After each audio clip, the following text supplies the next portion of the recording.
Hey, Rod Yates here. Welcome to another episode of Humans of Music, a Jaxsta podcast. Each episode I talk to a music creator or industry professional about their life and career, the ups and downs of their journey and the lessons they've learned. And my special guest today is legendary guitarist and singer-songwriter Eric Gales.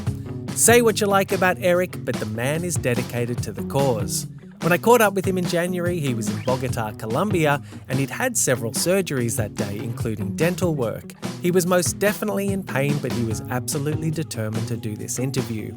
But then in the years since he released his debut album as a 16-year-old guitar prodigy in 1991, Eric has been through a lot worse than recovering from surgery.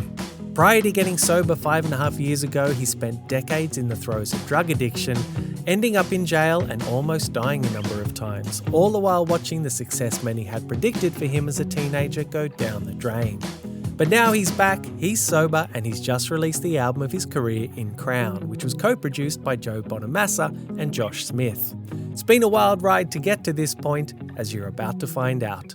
I love the way that the album opens with you saying, "My name is Eric Gales. Any questions?" And it sounds like it's like a statement of intent. You know, it's like, this is your time. We're in your house. Was that the idea behind doing that? That's exactly the idea. I mean, to be really honest with you about it, you know, as me and Joe and Josh and several of my colleagues have said before, you know, man, there are a lot of people who know who I am, but then there's a lot of people who don't know who I am. And that was a way to state that precedence. And if you were going to try to ask a question, by the time you ask a question, the music comes on and it answers every question throughout the record. So we thought that was very cool. It is very cool. And then that message is really kind of rammed home a few songs later with "I Want My Crown." And it's got that line, "Tired of being in the backseat, I want my crown." Yeah. Is that how this feels at the moment? Well, I'm going to tell you, that song was really initiated by Joe, man, because Joe had said to me, you know, "Hey, man, I am going to do everything that I can to show the world that I think that you are the GOAT." And I, you know, have known this for quite some time, and you have paid some serious dues. The things that I have been through, whether I've taken myself through them personally, drugs and almost death and jail, and, you know, the path of my life went and his went the other way. And he said, "Man, you've always been a bad MF, if you will, and I am going to be the one to help make sure the world knows exactly that. You've been in the backseat for too long, man, and it's time for you to sit at the head of the table and get your crown." And that's how the song became. And, you know, this was not a forethought. It wasn't initiated by me. But Joe said, "You know what, man, this is what I think you should do. And I'm going to stand behind you with it because you are a badass. And it needs to be put out there in a grand way that here I am. And you need to recognize that I'm here." Because for a simple fact that I didn't just start doing this. I've been out since 1991. Yeah. And a lot of people don't know that. So that's a statement for all of those that didn't know. And that's for a statement for those that did know and wrote me off and said that I was, you know, a waste. That said that, man, that dude will be dead in I don't know how long. And here I am rising out of the ashes like a phoenix. As others have said to me, this is not me saying that because I don't choose to be a braggadocious person. I'm very humble and has always been in my life. But if other people are stepping up to the plate and talking shit like Muhammad Ali about me, then I'm going to let them do it.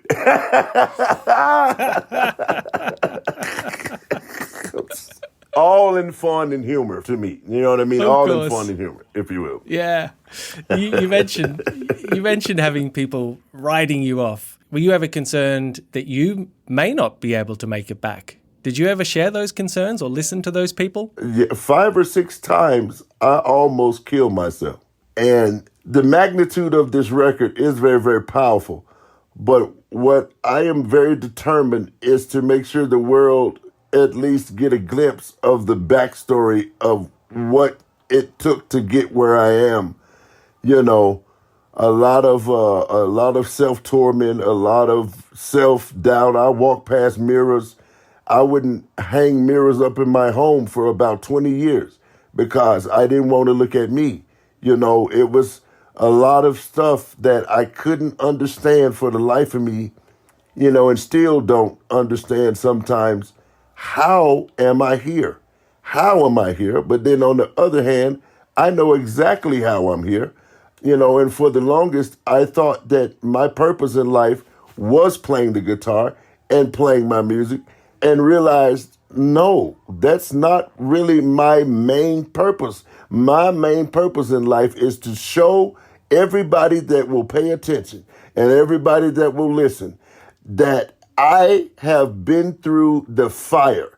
I have literally been through the fire, and I am a walking example of there is a way and there is hope for somebody out there that may be going through what I've been through before. Somebody out there has a family member that's going through the exact same thing that I went through. Somebody has a friend, a husband, a wife, a son, a daughter, or something like that, brother or sister that's going through that. And that is my purpose.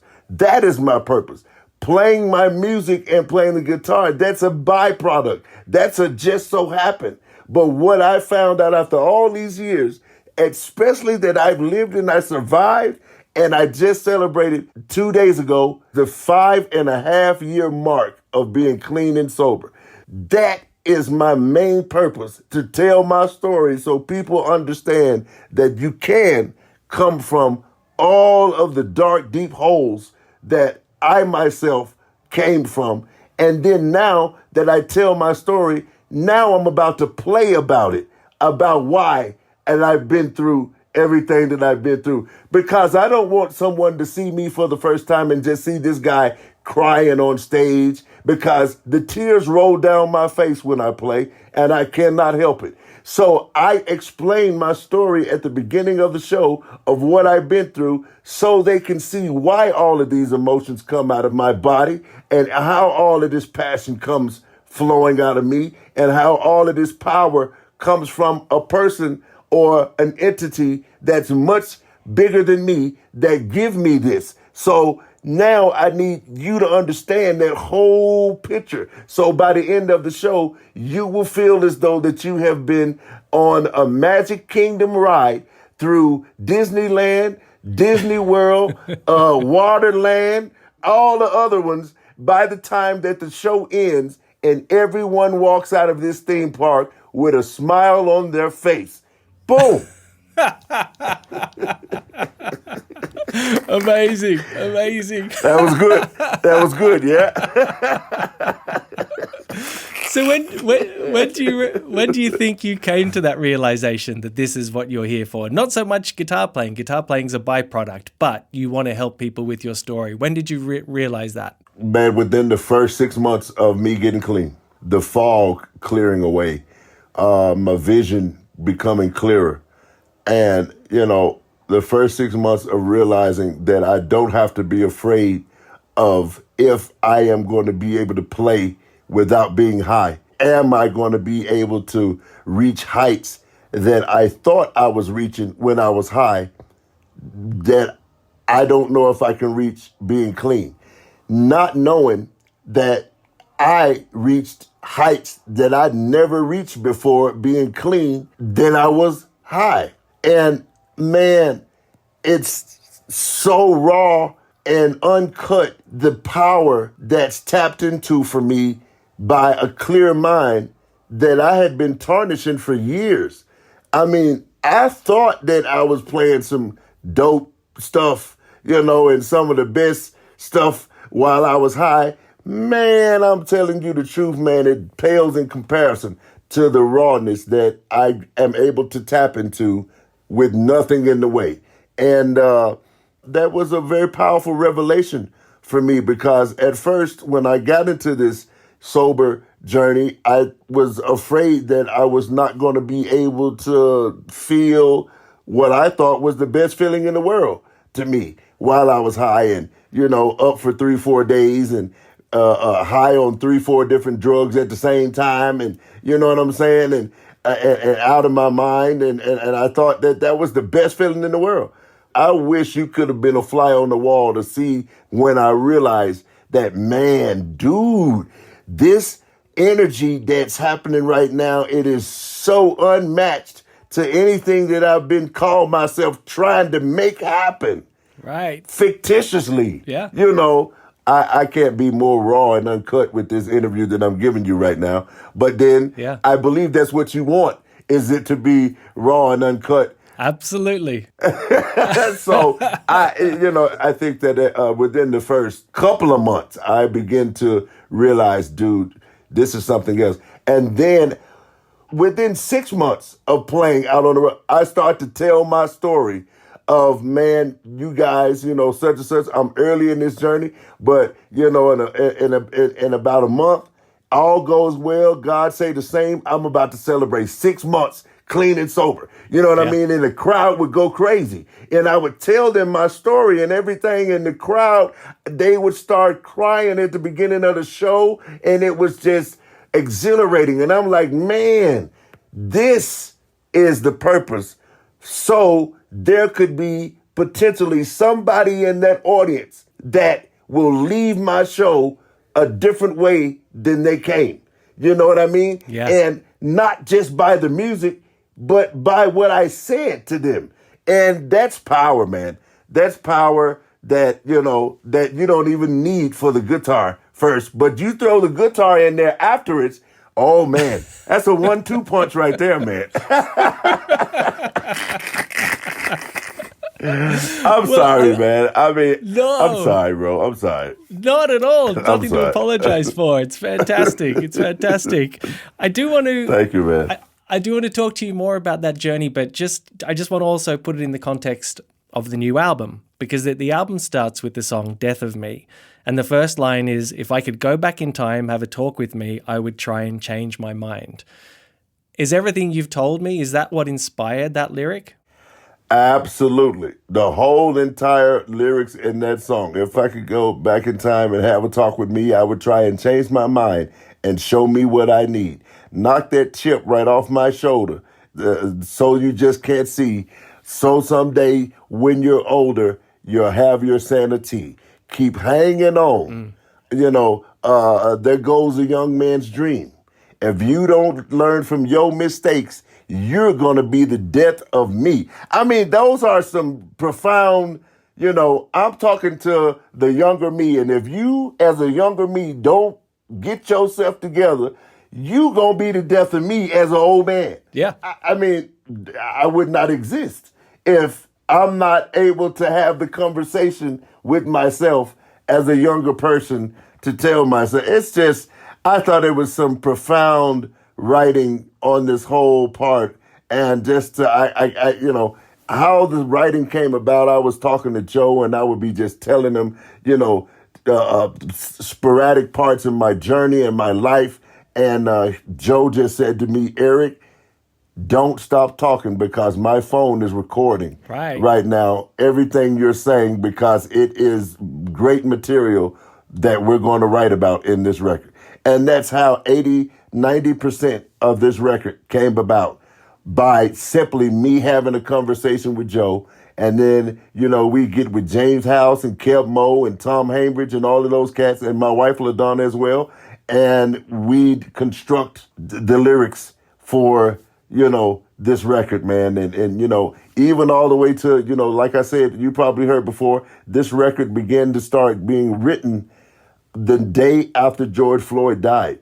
And that was something that brought me into the studio with Josh Smith and Joe, very infuriated on the first day of us getting together after accomplishing making this meeting and get together and meeting of three great minds come together. Here is an event that potentially could have sabotaged the whole thing if I came in there infuriated and cursing But that's exactly what I did. I went in there infuriated, and I was cursing, and I was expressing my views and everything. And Josh and Joe, you could hear a pin drop. And Joe said to me, everything you're speaking about, I stand with you, and just keep talking, because everything that you're saying is material that we're going to use for this record. So saying that to say that Josh and Joe did everything that they could possibly have done, and they done it in a great way to help me come up with the best Eric Gales record possible. Not come up with a Joe Bonamassa record for Eric Gales, not come up with a Josh Smith record for Eric Gales, but come up with the best Eric Gales record possible. And man, I think we knocked it out the park. I think you did. There's a couple of songs in particular, you know, talking about what you just mentioned, the aftermath of George Floyd's tragic passing. And you think about a song like The Storm, you know, how can you love what I do but hate who I am? Man. Or there's a song like Survivor, persecuted for the look on my face, don't tell me it's not about race. Man. Did the events of George's passing, did they make you reflect on your own experiences with racism? Absolutely. This whole thing brought about times that made me peel back my own onion and think about times when I was high and I didn't say nothing because it was overwritten by the want for me to get high or whoever I was getting it from, or I just wanted to get high and keep getting high, even if the N-word was told to me. You follow what I'm saying? This brought back memories of stuff that I let slid by and I didn't say nothing about it. So now that I have a clear vision and the fog is lifted away, now this is the perfect time for me to speak about this stuff. And unfortunately, George Floyd had to lose his life for the shades and the blinds to be lifted up into this whole entire world so they could see what has been happening for I don't know how long. And it made me lift my own shades and blinds up from what I recall that happened to me over the years. Even though I didn't remember it verbatim, I do recall it happening. You know what I mean? So that's what prompted a lot of the truths that were being spoken about in this record in Too Close to the Fire and Survivor and Stand Up and The Storm and, just things of that nature. And My Own Best Friend, that's a very, really, really great song to me that everybody needs to, take a look at themselves because, I've had time on my side, time on my hands, and I needed to become my own best friend. You know what I mean? It's just, I was young and I was foolish and I could not comprehend that I needed to become my own best friend. And man, I'm overly excited for this record. It's for the purpose of the messages that are in every song. Every song is a gem. Every song is a different ride in the theme park that each listener will be taken on. And again, I have to say, by the end of the theme park, you should be well and thoroughly enjoyed yourself and satisfied that the admission that you paid to get in this theme park was well worth it, that has lasted you for the rest of your life, enough so to be called, quote me on this, the greatest show on earth. I love it.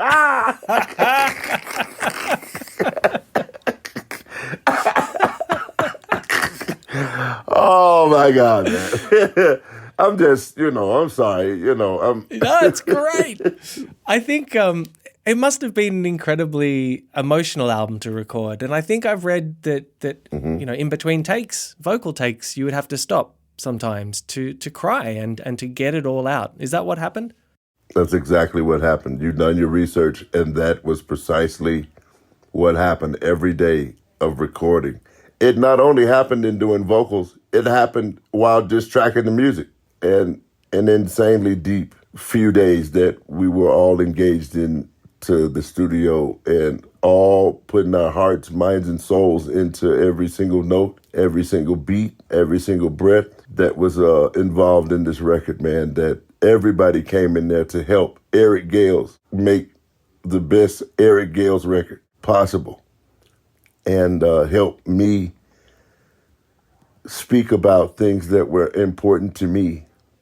And it turned out to be important to everybody involved in this record. So I think that was how I believe that the bond became so strong in everyone involved in recording this record, because the views and the viewpoints and things that were being expressed, they all found some sort of common ground in that, and said that, man, we're so honored and glad that we are the ones that you chose for us to be a part of this record all the way across the board, from the first downbeat to the last overdub and everything in between, that allowed, them the opportunity to be in this room to express this message of something that the entire world, not only Nashville, not only Memphis, not only, LA, New York, but the entire world needs to hear.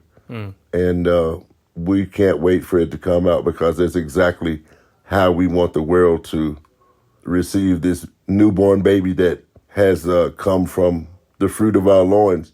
But it's the newborn baby with an old soul of a past history that has a story to be told. Absolutely.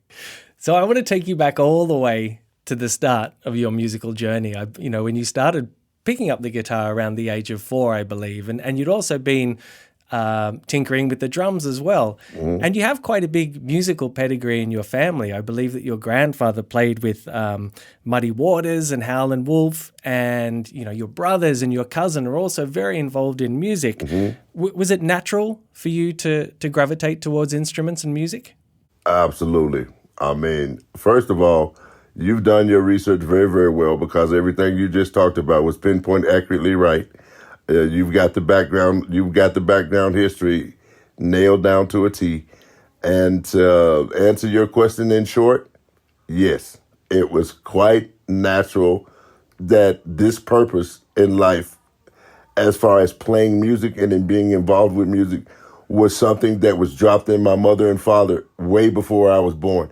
And along with my brothers too. So it was already destined for the ease of picking up a guitar at 3.5, 4 years old and immediately playing something for the first time with no hesitation, with no problem, with ease.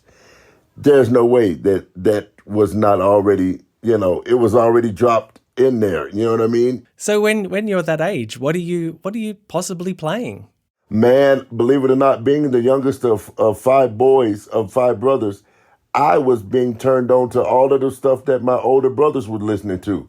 My oldest brother is 18 years older than me. So I was listening to, Blue Cheer and Grand Funk Railroad and Foghat and Robin Trower and Frank Marino and Shuggy Otis and Albert King, Muddy Waters, John Lee Hooker, Wes Montgomery, Roy Clark, Albert Lee, Chet Atkins, Jerry Reed, Wes Montgomery, Herb Ellis, Larry Graham, Jimi Hendrix, Clapton. If you'll notice, I'm naming all kinds of styles of people. Sure. That was what I was listening to at 4 and 5 years old.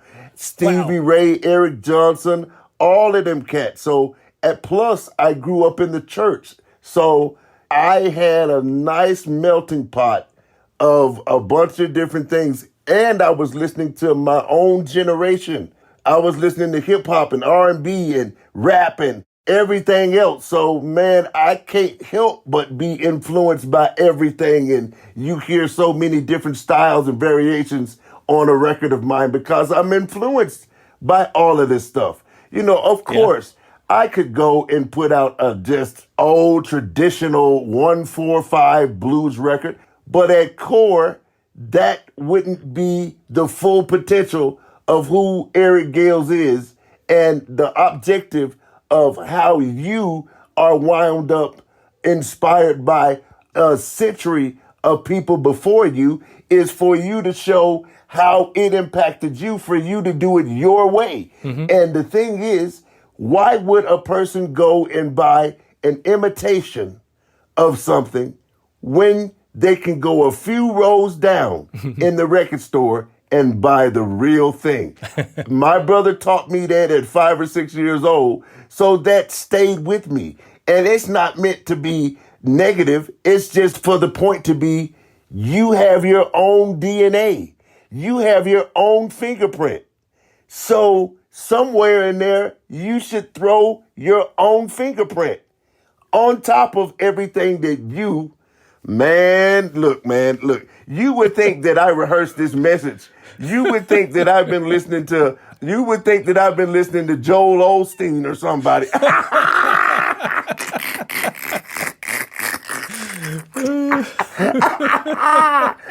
But everything that I'm saying to you is coming straight off the head, man. It's straight off the head. You know, I can't make this up.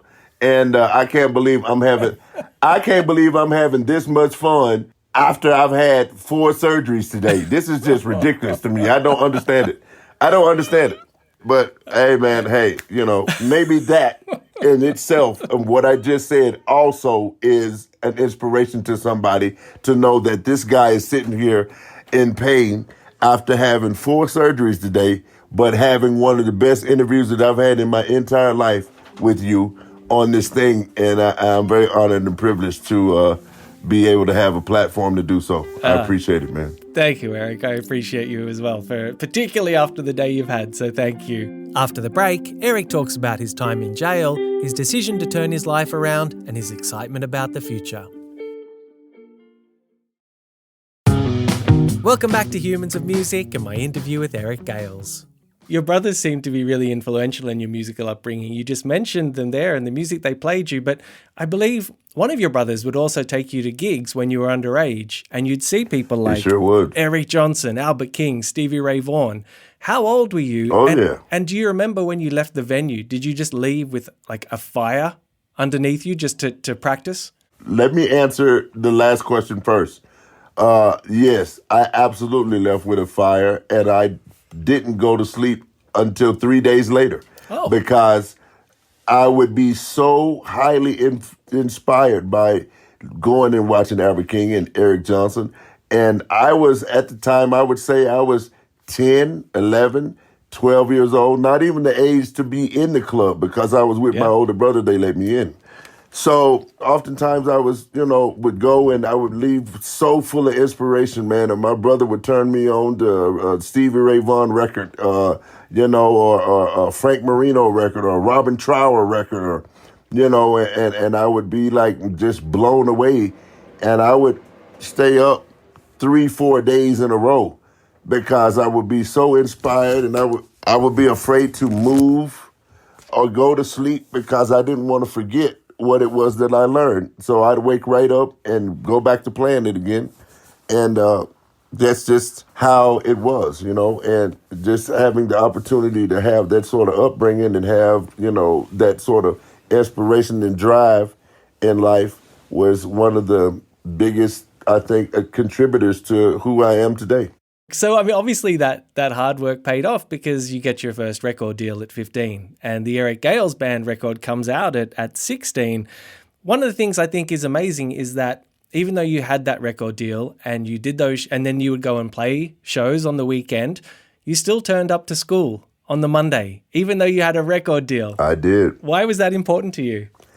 I don't know, man. Just being, still present, and I promised my mom and dad that I wanted to walk across the stage with my classmates that I went to school with, I was very active in the marching band, so, I didn't want to let that go. And so I was juggling all of that at a young age, so that was very important to me to graduate with my classmates. And I could have got a tutor and things of that nature, but I chose to go and tour on the weekends and be back in school and, until summertime, and then we'd go tour and school start back, and I go back to school until I graduated. And then that's when this magazine called Album Network, they put my graduation picture on the front of it, and it said, he's out, he's ready. And off to the races we went. Is it true that you didn't actually want your school friends to know that you had a record deal as a guitar player? Man, I am so blown away of how much you have this interview down packed. Like, you have the story perfectly correct. I did not want my school friends to know. I did not want them to know what I did. And, yes, no, you're right. But why was that? Why didn't you want them to know? I didn't want anybody trying to meet me because of who they thought I was or what sort of fame or money that they thought I had. I wanted them to meet Eric Gales for who Eric Gales was, and if they found out about it on their own, then so be it. But that wouldn't be the first thing that I initiated a conversation with somebody if I didn't know them or they didn't know me. But then you end up on Arsenio Hall and everyone sees you on there and just goes, "What are you doing?" Right. I couldn't hold it back no more. They knew at that point, and the cat was out the bag at that point. So that's it. And it was all good, man. I had some pretty cool schoolmates, and I had a lot of support from the schoolmates while I was in school, and they knew that I'd tour and be back and all that sort of stuff. So it was cool that I had a really nice little upbringing, especially with schoolmates and stuff like that. It was just when I turned into the life of what I spoke about earlier in this interview, you know what I mean? That calls for, some to have to draw away from, some of them had to save themselves, because they were too close to the fire. So, yeah. And I get it. I do.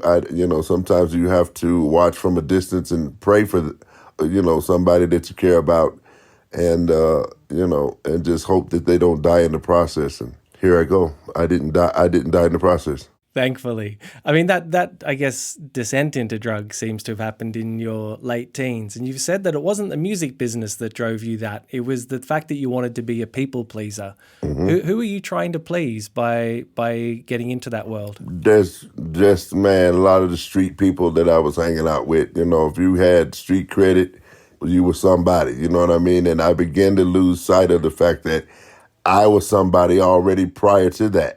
But then the drug scene and all that began to swap all of that around, began to warp my decision-making and stuff like that, and in part it was the music industry because, on my second record, there was something that, happened with the label president at the time. I won't say his name, but he basically flew us to New York and told us he didn't like the record. At the age that I was, man, that broke me. That broke me down, especially coming off the heels of Sign of the Storm being, great. And we had just done, the Paralyzed, it eventually did come out, you know what I mean? But at the time he told us that, man, he flew us up there just to tell us that, I am glad you mentioned that because I have to correct that narrative. I have been saying it wasn't really the music industry, but it was the music industry in part that kind of toppled with where I was already going and having curiosity about anyway. It just soared on into that, but that really broke me down, man. Yeah. Being told that he didn't like it and record the record again, and we had just put our heart and soul into that record, and it eventually came out, but man, that was difficult for me to reel back from, and it's been up till 5.5 years ago that I decided to forgive myself, you know what I mean, or it's pretty tough. Yeah. What did you have to forgive yourself for? Taking myself through such chaos, forgiving myself for not being able to handle what may have been criticism, but to me, at that age, after Side of the Storm had been somewhat of a success, to being broken down to a molecule like that, forgive myself for, not picking myself up and, going harder, you know what I mean? And not letting that particular moment define my downfall. You know what I mean? I have to forgive myself after this many years later. Yeah. I finally allowed myself to, I guess grieve for, that time period. Yeah. And that record you're talking about is Picture of a Thousand Faces. Yeah. I mean, did you have anyone around you at that time that you could use as a confidant or that would try to pull you back from the life you were going into? Yeah, my brothers, man. My brothers and my mom and my parents and things of that nature, man. But I was on a spiral, bro. Like, I was on a spiral, and it was hard for my own family to reach me. It would be periods and bouts that they would reach me, a little bit. But, man, I would, I was almost unreachable. And not to say that the comfort and the support team of my family wasn't there. They were there, but man, I just began to stray further and further off into what I thought that was my friend, and it beat me up pretty bad, man. It whipped me pretty bad. But how did you manage to keep playing throughout that period? Because you still released albums, you still toured, you even did work in the hip hop world under the name Raw Dog. Mm-hmm. You still stayed proactive. How did you manage to do that? I really don't know, man. There would be periods in time of where I would be able to be conscious for a little bit, but the majority of those almost 30 years were pretty much in a bliss for me. You know what I mean? There would be periods and bouts of legitimate consciousness, you know what I mean? But it wouldn't last long. It would be long enough to record an album or record a project. But if you notice, after 2001, I wasn't doing a whole lot of touring. I really didn't tour at all, man. And people thought that I just left the face of the earth. It's because I devoted myself so to drugs and dope and stuff that, and being broke and, living on people's couch and health declining and just all kinds of things that didn't even match up with who I was as a human being or how I was raised, But I could, get in the studio long as I could keep getting high. I mean, nobody could see me, so I could go in there and enough to put together a record of material that I would have, how can I put it, that I would have been more involved in it being personally who Eric Gales was, as opposed to just going with the flow of stuff that was being presented to me. You follow what I'm saying? Now, I don't regret what has happened in my career because, it's part of my career, but there are parts of my career that wasn't all my input.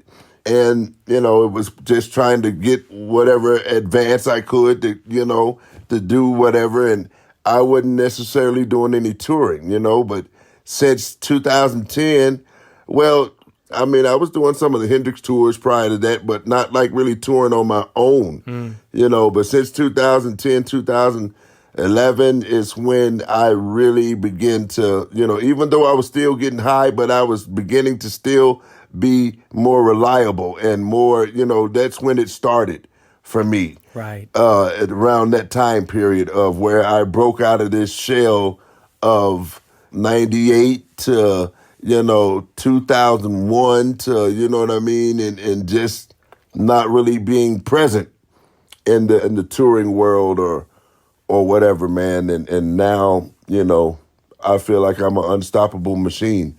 When touring is, to be back where it can be and we can get back out there and do our thing, then I'm gung-ho, man. Before this, we were doing, an ample amount of shows a year, and it was beginning to, even go even higher on the scale and hitting the next tier and, things are elevating and rising really, really, really well. Even in the midst of the pandemic, people are anticipating this next tier that's going on and people are jumping at the gates. It's like Black Friday, when people know that there's a sale going on and people line up around the block. People are anticipating this, and it's right there. You know what I mean? It's right there. So I am like St. Nicholas on Christmas Eve. You know what I'm saying? I'm watching everybody stay woke all night waiting for me to come down the chimney. You know what I'm saying? I do want to ask you about the future, but just want to pick up on one thing that you said there. It was about 2010, 2011, where even though you're still getting high, you started to become more reliable. Was that a reaction to, you did your jail time in 2009 for a parole violation? I did. Was it that jail time that turned you around a little bit and made you become more reliable? It was. It actually was, man. It actually was. The jail time was something that caused, it lit a spark to turn the other way. Cosmetically, man, I didn't even look like who I was before. I had things going on with my health and stuff like that. So when I got out of prison at that time, I immediately addressed doing things that were, to elevate me and to feel better about myself.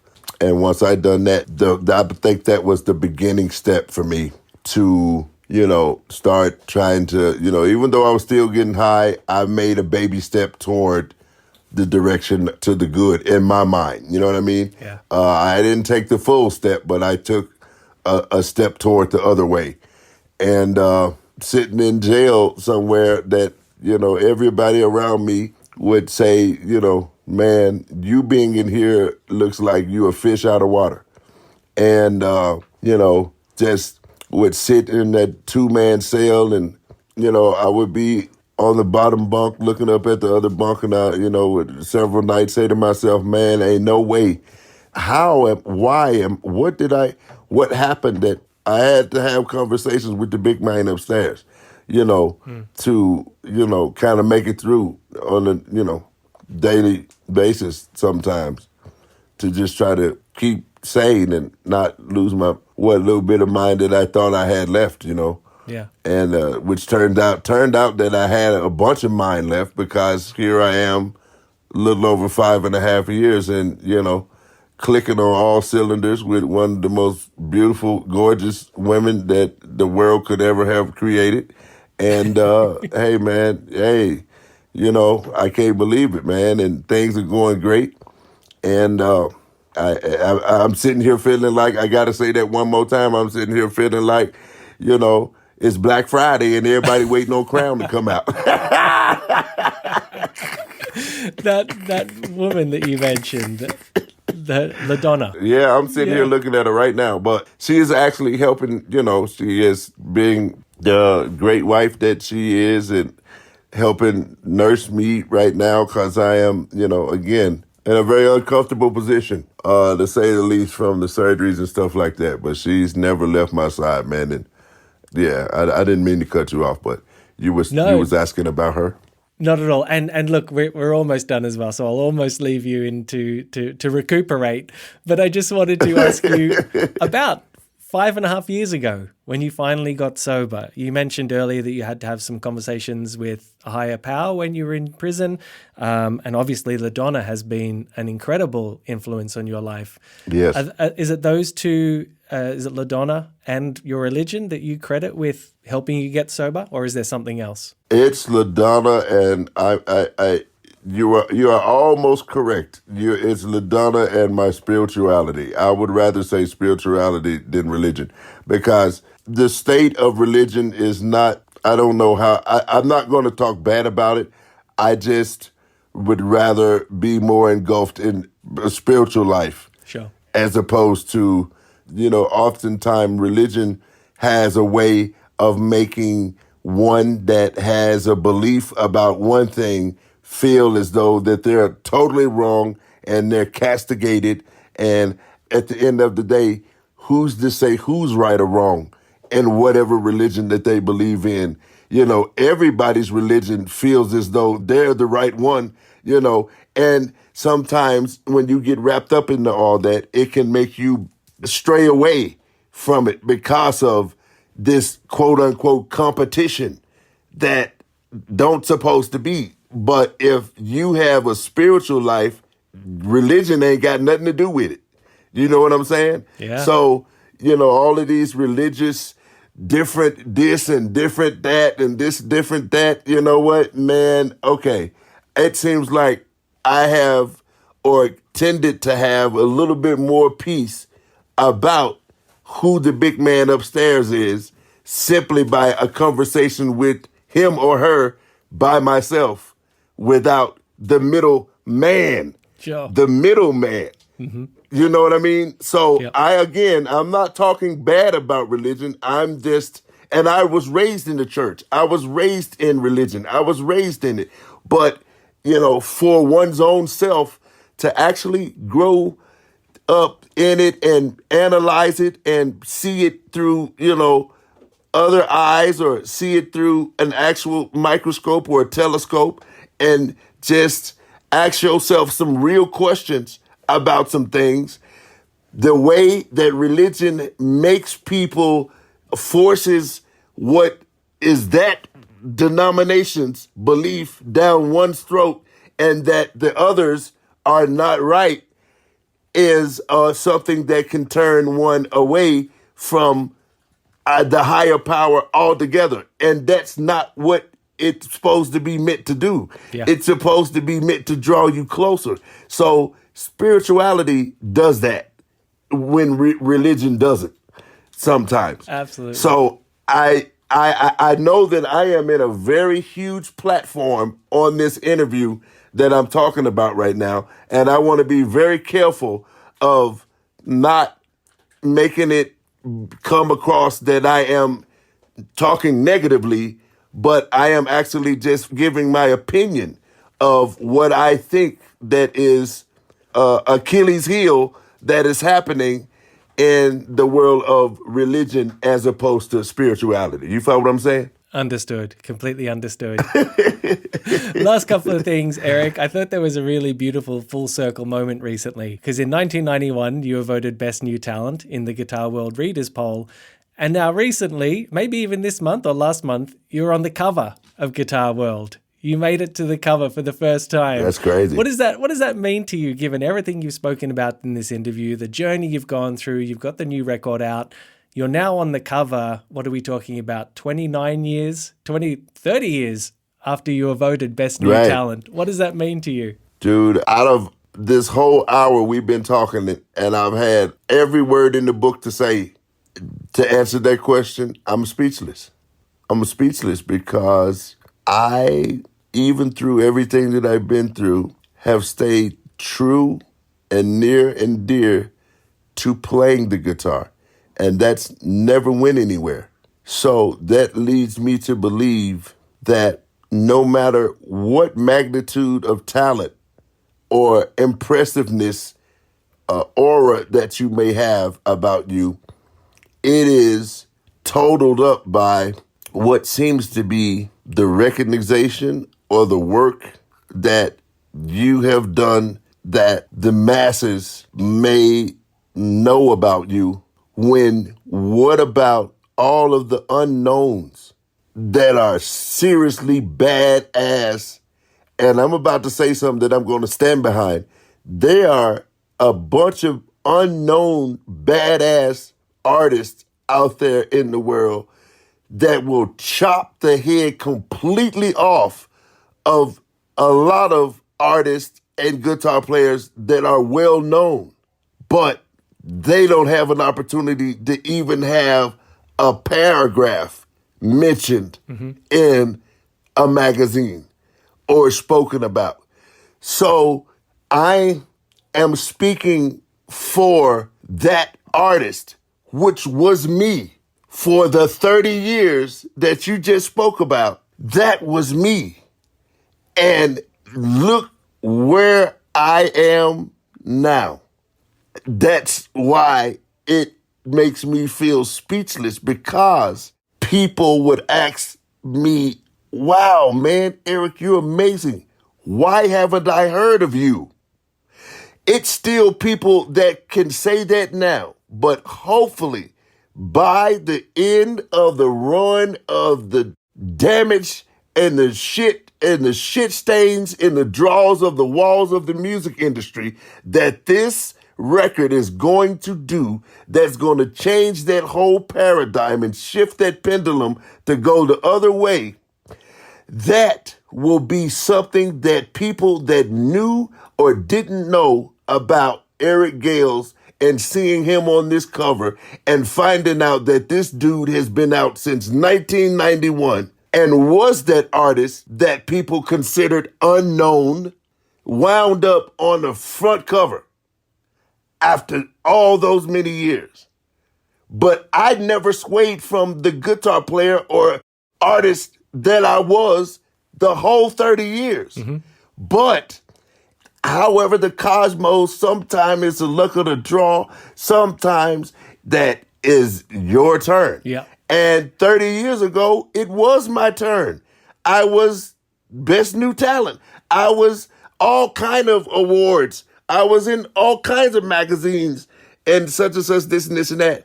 But then there came a whole 30-year period where people didn't know. You say who Eric Gales is, and only guitar players, and a few of them, only know who Eric Gales is. But now here's Guitar World, where I'm on newsstands in Barnes & Noble, Walmart, the airport. I mean, it is huge. And that is the summing up of the answer to your question. That is huge. It is a very big recognition for me and a gratification that I am feeling behind, knowing that none of that would be possible if not were for the fact that 5.5 years ago that I decided to make a change. And that is the moral of the whole story. Yeah. But I dare not speak up for the unknowns and the badasses that are wondering every single day and wishing and daydreaming every single night, how do I get to the next level? How do I get recognized? How do I get somebody to hear me? If I am not the inspiration for you to keep going and keep doing your thing, man, I was there in 91 and lost it. Now, this many years later, it don't matter how long the journey is that takes you to do it. Stay the course. That's my point. Stay the course. Don't give up. Stay the course, because at some point, the reward is coming. That's all I got, man. That's amazing. That's all I got. Hugely inspirational and emotional as well. Very last thing, Eric. Jaxsta is all about giving credit where credit is due. Are there people you'd give credit to for helping you get where you are today? Man, my mother, my father, my brothers, my grandparents, my uncles, my family, man, my daughters, my wife, myself for hanging in there and almost giving up, but not. And there's plenty more, man. But this is the credit that I choose to give at the moment. Eric, thank you so much for taking the time to chat with me, particularly on your sick bed, having had 4 operations today. Thank you. Thank you, man. I appreciate it. Thank you so much. And that's it for another episode of Humans of Music. A big thanks to Eric for his time, and thank you for listening. Just a reminder that Eric's new album, Crown, is out now. If you have any feedback on the show or suggestions on who you'd like me to interview, or even if you just want to say hello, please drop me a line at humansofmusic@jaxsta.com. That's humansofmusic, one word, at Jaxsta, JAXSTA.com. This episode was mixed by Lachlan Mitchell from Parliament Studios in Annandale, and the incidental music and theme song were written and performed by Sam Lockwood. Please remember to subscribe to the Humans of Music podcast so you never miss an episode, or even better, share it amongst your friends and rate and review it. And remember, next time you need to know who wrote a song, who produced a song, who engineered it, who played on it, who sang on it, who did anything on it, head to Jaxsta.com for all your official music credit information. Until the next episode of Humans of Music, I'm Rod Yates. Thanks for listening.